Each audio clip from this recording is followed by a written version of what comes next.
That's a ring, that's one. Another case, huh? Yep. Yeah. So victim's name is Greg Kirchhoff, 16 years old, white male, shot multiple times in the head, was found at 8 a.m. and he was found by Bill Jobs. I haven't heard those names before. I haven't heard it. All right, I'll take it from here. Okay. Thanks, Officer Doe. Yep. Let's take a look at the body. So it looks like we have a possible gunshot wound here with possibly severing of the spine. Wow. And at the wrist bound by possibly a rope. Right, looks like he tried to escape the friction there. Might have created that.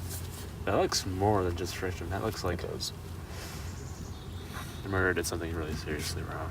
That's good evidence one. This makes sense. The victim was shot to the head, on the back of his head. This is a .22 caliber, and looks like the gunpowder's out. Definitely signs of shooting. Does appear another gunshot. Casing, same conditions. I'll search the area for more. See if there are any more shots here. I'll do that as well. Alright, evidence too. Coffee cup. Looks like Dixie brand. 1 full. Hey Juan, Yeah? found another gun casing. No way. We got another. Same conditions and everything. So you're a savior. I think we'll send these to the lab and get it checked out. Possible gun prints. Right. Or not gun prints, fingerprints. I'll make the call right away. Okay, let's do that. We're detectives from the RPD. We have a few questions for you. Why are you here at a time like this? I was just here walking around 8 a.m. and I normally take my walks in the forest every day, and I was just here walking around minding my own business, and I just saw this horrible guy that was dead on the ground. Did you see anything before the murderer left the scene? When I was walking through the forest, I didn't see any murder or anything. I just saw the body there, so there was no murderer to see. Were you alone? At my house, I live alone, so I just take my walks in the morning to help meditate a little bit and just get cleansed for the day. As I said, I walk in the morning, so it just helps me get started my day to get a little bit of fresh air in the forest. All right, thank you for your time.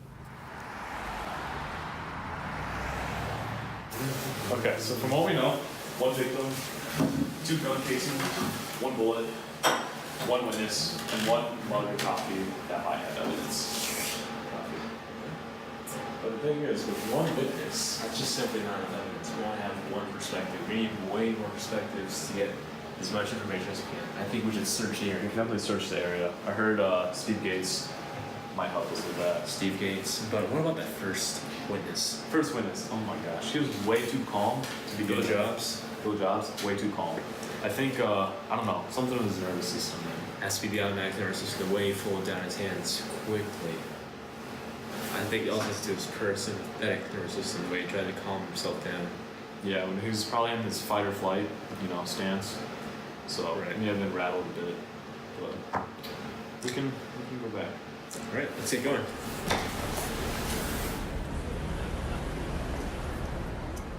Alright, let's crack open the case. Oh, who's this? Hi, sir. Hey. We're here regarding a local murder today. Okay. Detective Wayne? Yep. Detective Wong? Yep. So, have you seen any suspicious activity recently? No. No? Well, they kind of like this. Do you have any security footage we could look at? Well, I've got a hunting camera placed in the forest, which you can look at if you want to. All right, thank you very much. We'll take a look at it. So I picked this trail camera here to know what the deer were doing in the woods. So, Is it possible for us to review that footage? yeah.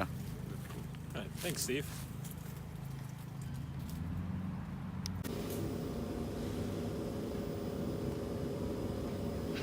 Okay. So from what we conclude with that is that the victim was either dead or unconscious prior to being in the forest. This clearly explains the granular on the wrist as well, the way. And that excludes any possibility of the gun because the bullets were there then used at the forest location, which doesn't make sense. Right, there's no way shots were going. Unless, of course, the murderer wanted to truly end the life. Looks like I'm getting a call. Hello? Okay.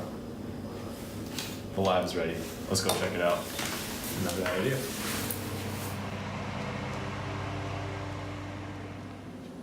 What do you think of that, Wang? It's gonna lose electrons. I don't know anymore. Let's get back to this lab, dog. It's gonna gain or lose. Hey, Hi. what's up, doc? Hello, detectives. So, I analyzed that blood sample you got me, and I found traces of curare. Ferrari, what is that? So, it's a drug that inhibits the neurotransmitter acetylene, which basically means that at the time of death, the subject was paralyzed.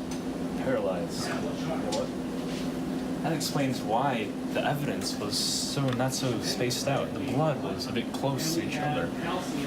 That also explains the blood splatter with his hands. That means he wasn't necessarily bound or anything, but landed. The hands weren't spread out either. He wasn't moving. That's why. That also explains why he didn't retaliate. So maybe the fact that he was paralyzed meant his sensory neurons never reached the brain and never resulted in motor outputs. Well, thanks for the time, Doc. Good luck with your investigation. Thank you. Thank you. Hey, this is Officer Long, RPD. Oh, hey, this is Doc from the lab. You got any leads on the case?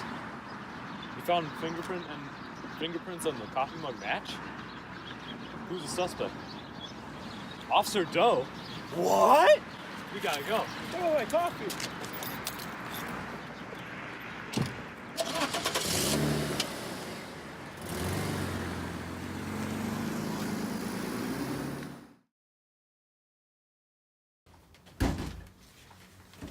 RPD, open up!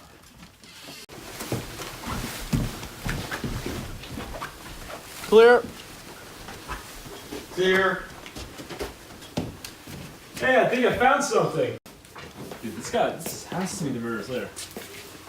This is a Dixie phone. It matches up with the Dixie cup as well. It seems we have 2 users on this Mac OS X. What do you think, Officer Wayne? We could search the keyboard for prints, or we could try and log in. Right. They sure look dirty. Maybe it could be some dirty gloves that the murderer was wearing as well. I think that's it. We should send it to the lab. Alright. Holy moly, what is this? Looks like we've got a torture scene on our hands. Wow, very funny. Okay, let's see. Based on the blood splatter, I think we can confirm that the victim most likely was facing this direction as the hands are on the ground there. Right, if that direction also explains the little marks in the middle between his hands as well. Maybe his body was also full of blood. Maybe a strike too. And so we can conclude that this is most likely a high velocity right hemisphere strike. Right.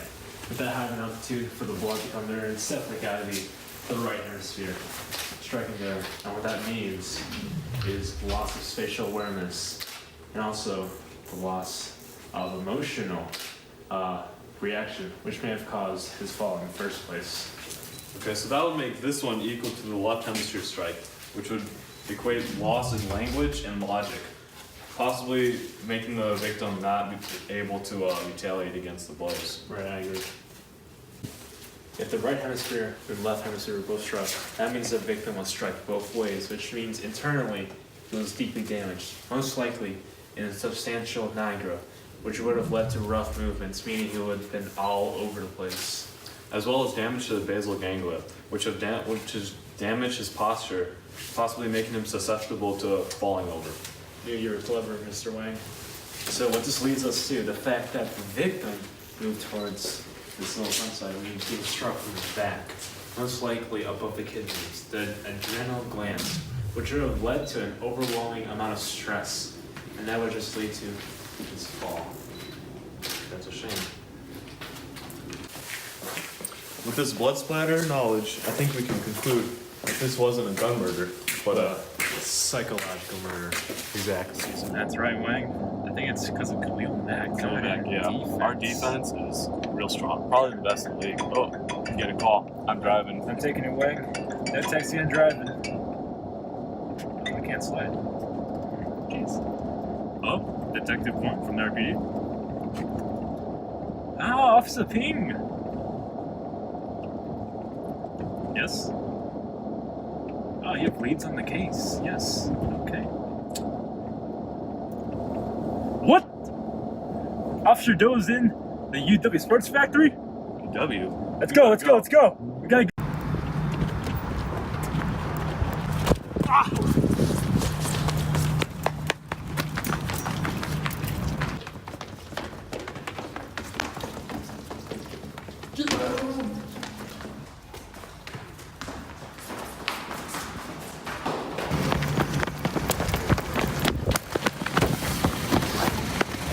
Downtown for a long time, buddy.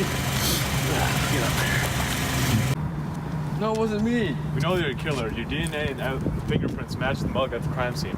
You're the first responding officer at the crime scene, so you could easily have tampered with the evidence. When you raided your house, the victim's blood matched to the torture scene that you had. You're going down for a long time. I wasn't even there. You used the law of psychology, but you couldn't fool us.